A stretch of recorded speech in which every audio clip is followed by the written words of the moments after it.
সকাল সকাল টমেটো এবং ডিম দিয়ে এভাবে একটা ভাজা করে নিয়ে আপনি রুটি অথবা ভাত যে কোনোটার সাথেই খুব মজা করে খেয়ে নিতে পারবেন। হ্যালো ভিউয়ার্স, আসসালামু আলাইকুম। সবাই কেমন আছেন? আশা করি সবাই অনেক ভালো আছেন। আমিও আলহামদুলিল্লাহ ভালো আছি। তো সকাল সকাল আমি চলে এলাম আপনাদের কাছে একটা নতুন রেসিপি নিয়ে। আমি টমেটোর দিন আসলে প্রায় এই ভাজিটা করে থাকি। আমার এই ভাজিটা খুব পছন্দ এবং এটা তৈরি করতেও খুব সহজে করা যায় এবং অল্প সময় লাগে। তাই সকালবেলা অত বেশি সময় নষ্ট হয় না। প্রথমে একটা প্যানে তেল নিয়ে তাতে পেঁয়াজ এবং রসুন কুচি করে দিয়ে দিবেন। পেঁয়াজটা একটু লালচে হয়ে এলে তাতে টমেটো, কাঁচামরিচ দিয়ে দিবেন। ভালো করে নেড়েচেড়ে নেওয়ার পরে তারপরে একটু লবণ, হলুদ গুঁড়া, মরিচের গুঁড়া, জিরা গুঁড়া দিয়ে ভালো করে নেড়েচেড়ে নেবেন। যখন টমেটোর পানিটা একটু শুকিয়ে আসবে তখন তাতে 2টা ডিম ফেটিয়ে তারপর দিয়ে দিব।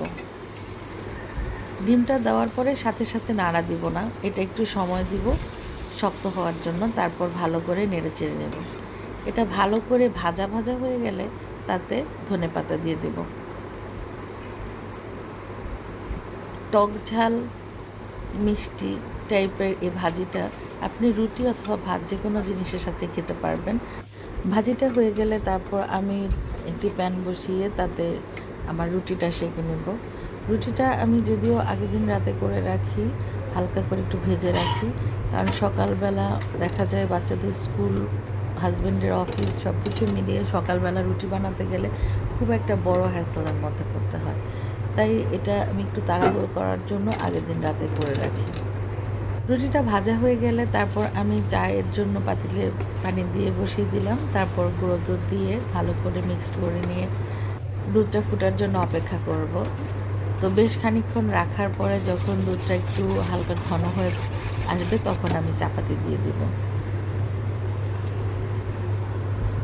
আমার হাজব্যান্ড অফিসে যাওয়ার আগে প্রায়ই নাস্তা করতে চায় না। ঘুম থেকে উঠে নাস্তা করাটা তার কাছে খুবই কষ্টকর মনে হয়, কিন্তু সে খুব পছন্দ করে যে জিনিসটা পান করতে চায় তা হচ্ছে চা।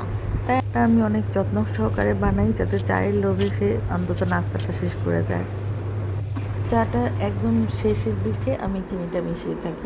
তার সাথে আমি ট্রাই করি যে কোনো একটা ফ্রুটস রাখার জন্য। আজকে ব্রেকফাস্ট হিসেবে বানানা দিয়ে দিলাম। এ তো রেডি হয়ে গেল আজকের ব্রেকফাস্ট আমার। আমি টেবিলে সার্ভ করে দিয়েছি।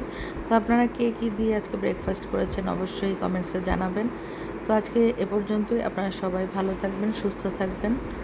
আল্লাহ হাফেজ, বাই বাই।